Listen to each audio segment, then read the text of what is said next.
वामदेवं वहिनं वदेवं गुरुदेव नित्यं महिना स्वरूपम्।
विषयमा सायद साथै हाम्रो प्रशिक्षक चन्द्रमणि दाईको विषयमा समेत केही प्रकाश पारिदिनु हुनेछ। बनाउँदैछौँ। आउनुहोस् सबैभन्दा कालो पहिले प्रार्थना गरौँ। सबैजना नमस्कार गर्दा बस्नु होला। आँखालाई बन्द राख्नु, प्रार्थनासित राख्नु होला। सुसुसप्तमा विराजमान काका उद्देश्य हामी साथी गाना महाराजको सूचना कोटि कोटि नमन गरौँ। विद्यार्थीको चौतारीको तर्फबाट हार्दिक स्वागत गर्दछु र न्यानो अभिवादन गर्दछु। जय गुरुदेवको जय गुरुदेव। गुरुदेव श्री श्री उहाँको यो गुरु गोरखनाथ अनि कृष्ण गुरुको कृपाले हामी उहाँकै जुन योगलाई पनि अगाडि बढाउँदै हाम्रो दिनचर्यालाई सबैले योग गरौँ र स्वस्थ रहौँ भन्नेको भावनाका साथ यसलाई अगाडि बढाइराखेका छौँ। सङ्गठनको पनि अध्यक्ष हुनुहुन्छ र नेपालमा पतञ्जलि योगपीठको पनि अध्यक्षता ग्रहण गर्नुभएको छ। यस्तो व्यक्तित्वबाट हामी योग सिक्नेछौँ। यसलाई यसलाई अनुसरण गरेर तपाईँहरूले जीवनमा यापन गर्नलाई पनि म हार्दिक अनुरोध गर्दै आजको यो कार्यक्रममा शुभारम्भ गर्न म डाक्टर चन्द्र सिन्हालाई आग्रह गर्दछु। सबैले ताली दिएर उहाँलाई स्वागत गर्नुहोला। यहाँहरूलाई सबैलाई जय गुरुदेव।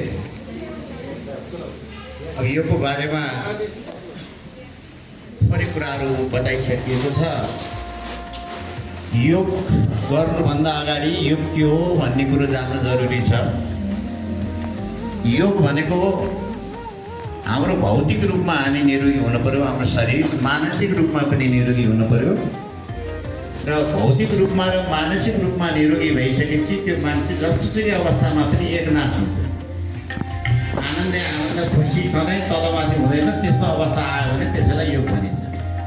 यो भनेको यो physical health, mental health and lastly spiritual health is योग भन्छ। त्यो साधनाबाटै सम्पन्न हुन्छ। अब यसको योगको बारेमा भन्दाखेरि हामी निरोगी हुनु पर्छ। भौतिक रूपमा मानसिक रूपमा निरोगी भएर आनन्द प्राप्त गर्नु नै योग हो।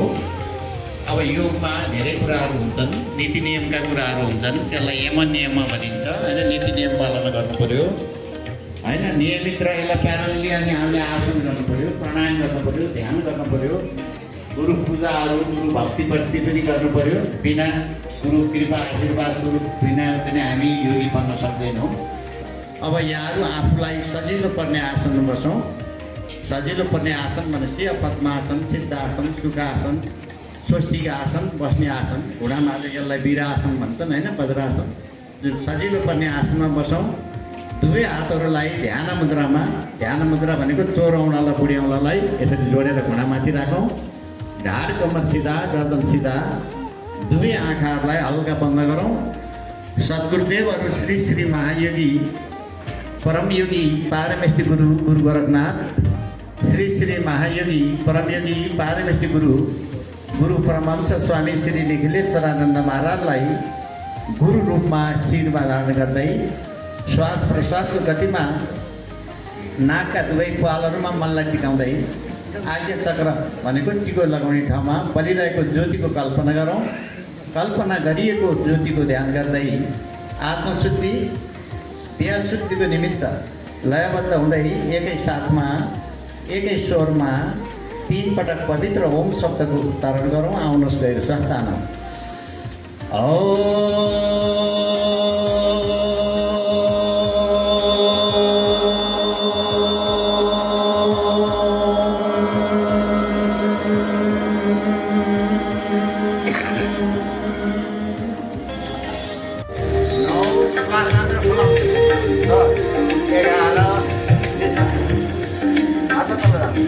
अब हामी पुरै शरीरको व्यायाम ताडा आसन, यसलाई ट्री पोज भनिन्छ। मैले देखाउँछु पहिला स्वास्थ्य हातलाई काइँची बनाएर तनक्क तन्काउने छ है, यसलाई ट्री पोज अनि हात श्वास गर्दै हात यति एउटा सम्झनु होला।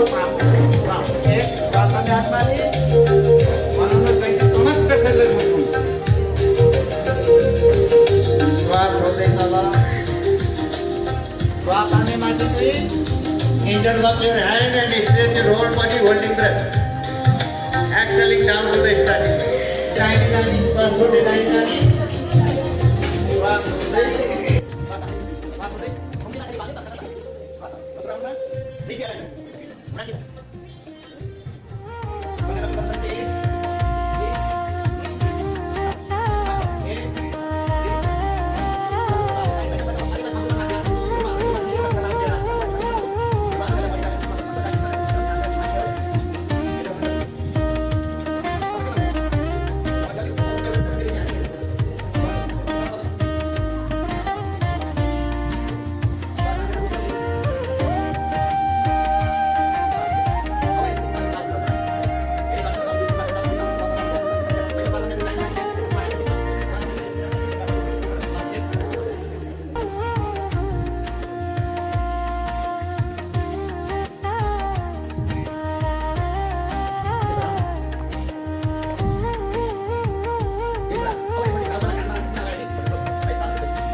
है श्वास प्रश्वासमा पहिला हेर्नुहोस् यसरी गर्यो श्वास तान्यो यसरी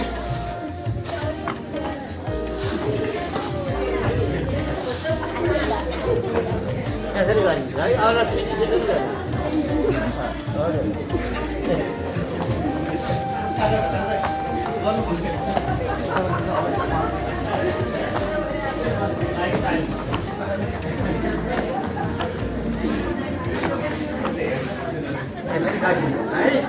सक्नुहुन्छ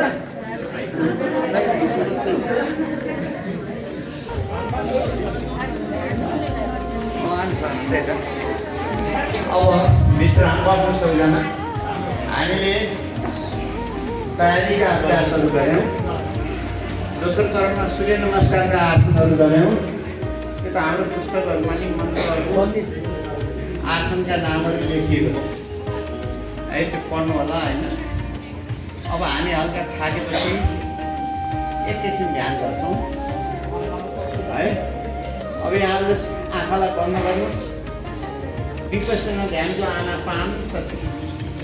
आनापानसति सद्गुरुदेवहरूलाई शिरमा स्मरण गर्नुहोस् विपස්සना ध्यानलाई दुई भागमा विभाजित गरिएको छ यो पहिलो हो आनापानसति असाध्यै सजिलो सबैले जुनसुकै ठाउँमा गर्न सकिन्छ नाकका दुवै पारोमा ठुलोहरूलाई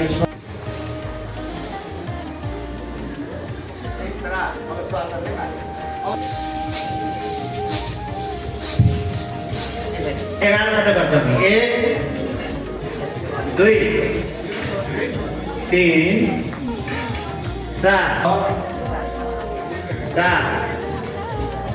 3 4 गुरकुताले हिँड्दा ठुलो कोसिस गर्ने 5 बाँच्ने बाँकी 6 7 8 9 जनालाई दाहिने तर्फ लैजाने टाउकोले देब्रे हातको कुनै औँलाको नङ लाग्ने श्वास तान्ने श्वास छोड्ने बिचमा 2 श्वास तान्ने 3 मैले गरेर हेर्ने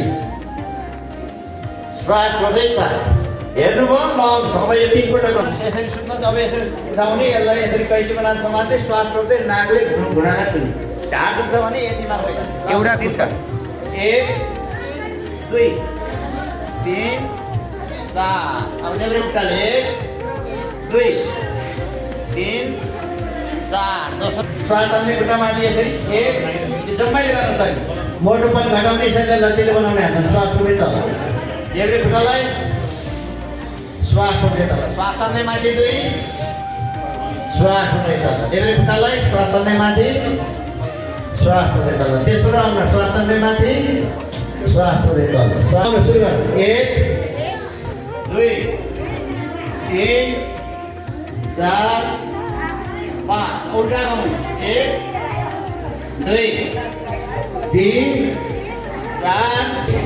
3 4 5 6 त्यसमाथि त्यसमा हिप दुईले बुढाइ यसरी ल 1 2 3 4 5 सबै लागेपछि आराम गर्ने यो पनि नियम हो निद्रा लागेपछि सुत्ने यो पनि एउटै नियम हो है 2 मिनट 3 मिनट 5 मिनट अब 1 घन्टा त्यो विधिहरू धेरै हुन्छन् त्यो विधि पुऱ्याउनु थाल्यो भने त धेरै लामो हुन्छ समय छैन शवासन मात्रै 1 घन्टाको हुन्छ अब तपाईँले एकैछिन अब हामी प्राणायाम गर्छौँ अब एकैछिन अब सजिलो पर्ने आसनमा बस्नुहोस् अब प्राणायाम 50 किसिमका प्राणायामहरू शास्त्रमा उल्लेख छ नाथले यसलाई प्रयोगमा ल्याउनु भएको है मानिसले एक पटकमा 24 घन्टामा एक पटकमा 1 मिनटमा 16 पटक 24 घन्टामा 21,600 पटक श्वास तान्ने गर्छ श्वास भित्र जाँदा सो बाहिर निस्कँदा हमको त्यसरी 24 घन्टा गऱ्यो भने त्यसलाई सो त अनेक मोक्ष प्राप्त हुन्छ भनिएको छ अब त्यसलाई हामीले अभ्यास गराउँदाखेरि अब मैले सो भन्छु यहाँले श्वास तान्नु होला हम भन्दा बाहिर फाल्नु होला यो भस्त्रिका प्राणायामको एउटा विधि हो अब तपाईँलाई टाइम भयो भने फेरि हामीले ठुलो शिविर गऱ्यौँ भने ती जम्मै विधिबाट म सिकाइदिन्छु है अब सुरु गर्नु आँखालाई बन्द गर्दा मैले सोभन्दा श्वास तान्नुहोस् हमभन्दा बाहिर फाल्नुहोस् मुटुका रोगी उच्च रक्तचापवालाहरूले गर्भवती महिलाहरू त्यस्तो अवस्थामा जोडले हामीले गराएता पनि गर्न मिल्दैन है त्यसलाई ख्याल गर्नु जसले गर्न मिल्दैन मन्द गतिमै गर्नु सुरु गर्नु भस्त्रिका प्राणायामको सोम सो भन्दा सो हम कपालभाती प्राणायाम करने से अनुहार में लालिमा और बाल में काली है त्यति महत्त्वपूर्ण छ। यदि निवेदन गरिसकेपछि अब हामी दोस्रो प्राणायाममा पनि समय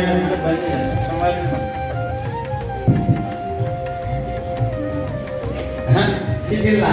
अब त्यसपछि अब यहाँलाई अब बाह्य प्राणायाम छ, अग्निसार, नौली क्रियात्मक घटाएर अब एकैचोटि म अनुलोम विलोम प्राणायाम। मुख्य यो भत्रिका कपालभाती अब अनुलोम विलोम प्राणायाम चाहिँ नि यसरी प्राणायाम मुद्रा बनाउने, यसरी नाकको दाहिने पल्ला गर्नुभएको देब्रेबाट तान्ने सुरु गर्दा पहिला यसरी देब्रेबाट तान्ने दाहिनेबाट अब दाहिनेबाट तान्ने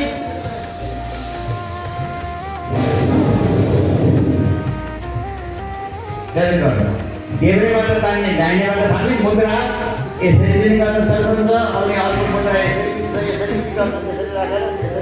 यसरी विभिन्न हुन्छ। सजिलो चाहिँ यो हुन्छ है, यो प्राणायाम गर्दा यसरी तान्यो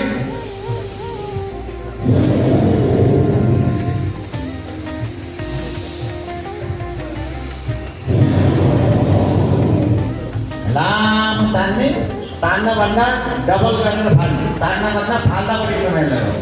1:2 भने त 5 सेकेन्ड लगाएर तान्यो भने 10 सेकेन्ड लगाएर फाल्नु भन्छ है। लामो तान्ने यसलाई अनुलोम विलोम प्राणायाम भनिन्छ। अङ्ग्रेजीमा यसलाई अल्टरनेट नस्ट्रल ब्रिदिङ भन्छ। Alternate nostril breathing, breathing in from the left nostril, breathing out from the right nostril, breathing in from the right nostril, breathing out from the left nostril भनेर भनिन्छ। खुट्टा खोल्नु, तपाईँ थाल्नुहुन्छ, खुट्टा खोलेर हाल्नु। एउटा मात्रै आसन गराउँछ सूक्ष्म व्यायाम। खुट्टालाई यसरी हल्लाउनु, यसलाई डाँडा आसन भन्छ। यसलाई डाँडा आसन यसरी हल्लाउनु, यसरी एउटा यसरी हल्लाउनु है, यसरी गर्नु। जब आसन धेरै छन्, 84 लाख योनिका 84 लाख आसन, ती 84 लाख आसनमा गुरु गोरखनाथले हामीले 84 आसन दिनुभएको छ है। अब एउटा यसरी गर्नु सक्नुहुन्छ, खुट्टालाई यसरी गर्नु सक्नुहुन्छ। किनभने लामो समय बसेपछि यसलाई यसरी खोलेर अनि यसलाई यसरी सूक्ष्म व्यायामहरू गर्नुपर्छ। यसरी दुईटै खुट्टा गर्न सक्नुहुन्छ। अनि यति गरिसकेपछि हल्का अब आसन त यति धेरै छ। तपाईँलाई एउटा पुतली आसन यति मात्रै जान्नुभयो भने यसरी दुईटा खुट्टा गरेर पुतलीले पछाडि हाल्दा जस्तै हल्लाउने। अब पहिलो चाहिँ नि भमराले जस्तै आँखा बन्द गर्ने यसरी। अब यसलाई यसरी पनि गरिन्छ, यसरी अब यसरी गरेर यसरी पनि गर्छ। आँखा बन्द, दाम बन्द, मौरीले जस्तै भमराले जस्तै गरी गीतबाट लाभ गर्छ।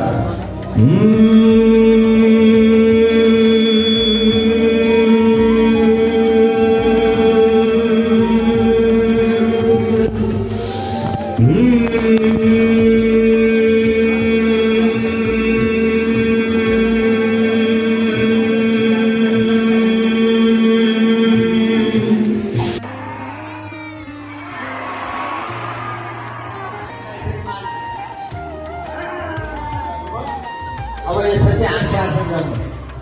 हाँस्ने चाहिँ हा गरेर हाँस्ने, हि गरेर हाँस्ने, हो गरेर हाँस्ने, आँखले हाँस्ने हुन्छ, आँखाले हाँस्ने, दाँतले हाँस्ने, विभिन्न नियम हुन्छ है। अब हामी आँखले हाँस्ने, मुख बन्द गरेर हाँस्छ त आँखाको डाइजेस्ट सिस्टमको एक्सर्साइज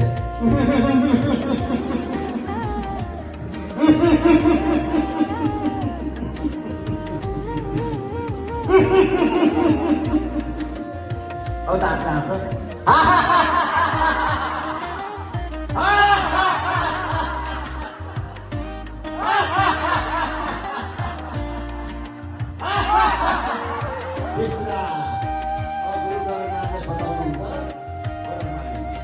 हाँसिबा, खेलिबा, नाचिबा, गरिबा ध्यान प्राप्त ब्रह्मचारी। यो गोरखनाथ हामी चाहिँ हाँस्नु पनि गऱ्यौँ, आसन पनि गऱ्यौँ होइन, नाच्ने एउटा गरेनौँ। त्यो अब त्यो समयमा हुन्छ।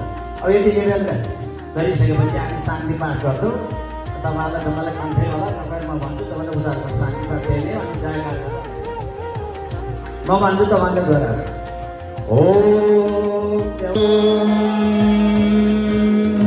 अब हातलाई रगड्नुहोस्, हात केटीहरूले आँखालाई स्पष्ट गर्नुहोस्। अब हामी जयकार गर्छौँ। राधा गुरुदेव स्वामी सच्चिदानन्द महाराजको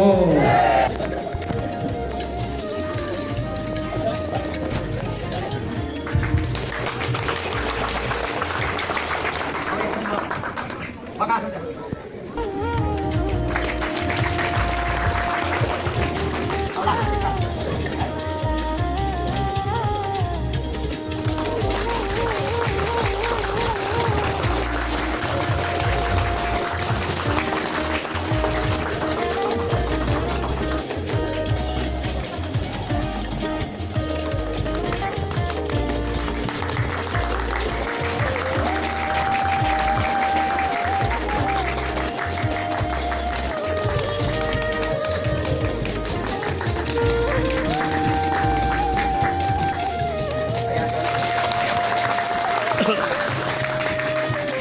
महाकी गुरु गणनाथ एवं परम स्वामी श्री कृष्ण महाराजको असीम कृपा र आशीर्वाद स्वरूप उहाँहरूकै सन्निधिमा बसेर हामीले उहाँहरूबाट प्रदत्त दिव्य योग आसनहरू सम्पन्न गऱ्यौँ।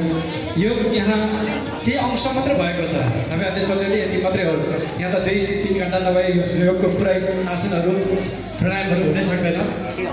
आफ्नो व्यस्त समयका बावजुद पनि आश्रमको गोटे बोलावटमा यहाँहरू यस गोरखनाथ निखिल चौतारी आजको अन्तर्क्रिया कार्यक्रममा आफ्ना सबै कार्यक्रमहरूलाई खादी राखेर यहाँ उपस्थित भइदिनु भएकोमा यहाँलाई चाहिँ हामी हार्दिक कृतज्ञता तथा स्वागत पनि गर्न चाहन्छु आफ्नो व्यक्तिगत तथा यस आश्रमको तर्फबाट।